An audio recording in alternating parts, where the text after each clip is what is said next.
Hey now, Living Environment fans, it's Hockey Jersey Thursday. We're in the middle of the NHL playoffs. Even though my Devils have been out of it, still interesting and following along with the playoffs. Who do you like that's left? Oh, if you said Rangers, that's the wrong answer. I'm rooting for anybody but the Rangers and the Bruins. But yeah, it's fun to watch the good hockey anyway.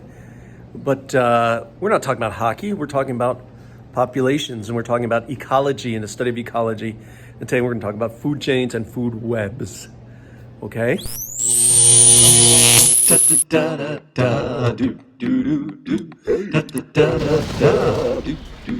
All right. Hey now. Mr. Kovacs class. It's Mr. Kovacs class. You might learn a ton. It's Mr. Kovacs class. He's interested too. It's Mr. Kovacs class. And he's super cool. It's Mr. Kovacs class. What is a food chain? That's the basics of the economy of ecology and biology. Food chain is just a picture that shows who eats who in a certain habitat or certain ecosystem, right? And the thing that my students usually mess up, not all of them, but some of them do, is they forget that the arrow points at the one doing the eating. So worms eat plants, right? Worm eats the dead plant. That's the energy is flowing this way. The turtle eats the worm, so the energy that's stored in the worm goes into the body of the turtle, right? The eagle eats the turtle. The energy that's stored in the turtle goes into the body of the eagle, and so on. So that's, right, we call the first step on a food chain is called the producer, and then every other step is called consumers, and then like this is the primary consumer, secondary consumer, tertiary consumer, and so on. I think I mentioned yesterday, we rarely see in nature above third level consumers. It's just hard to be a third, fourth, fifth level consumer. There's not enough energy around in the environment to keep you alive. Now, a food web is just a bunch of overlapping food chains, right? And again, the rules are the same. Even if you don't know who the players are, if you don't know these protists or these animals, that's okay, right? Because you can tell by looking at the arrows. Producers only have arrows going away from them. No arrows come in because they're not eating.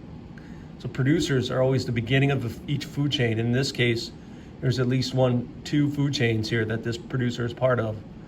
Okay, let's see. The ones doing eating, of course, have the arrows pointing at them, right? If they only have arrows pointing at them from producers, we call them herbivores. So letter C is an herbivore. If they have arrows coming at them from producers and from other consumers, we call them a omnivore. So like letter E is an omnivore. It eats the producer and it eats this consumer. Consumers that only have arrows coming from them from other consumers, like letter B, we call carnivores in this case. All right? You should be able to read a food web. And let me give you a fun one to do. All right?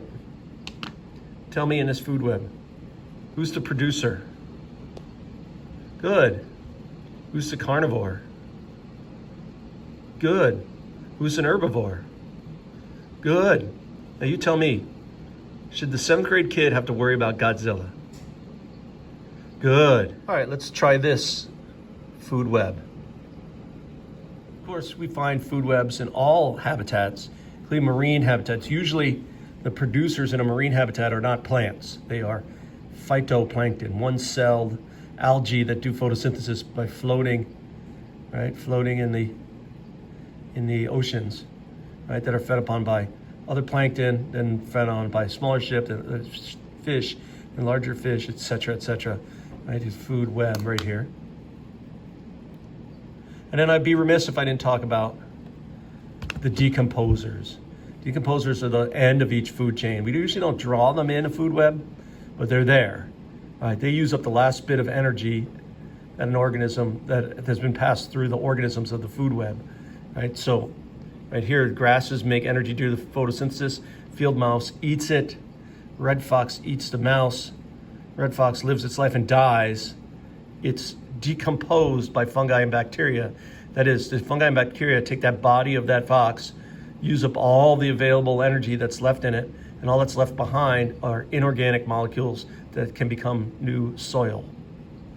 Decomposers. All right? So good. Food chains, food webs. Today in class, I'm going to talk about a little bit about energy pyramids and how much energy there actually is. All right, let's have a great day. Hockey Jersey Thursday is still in full effect. Tomorrow we have class, but only a half-day class, so look forward to that. And then it's the weekend. All right, let's do this.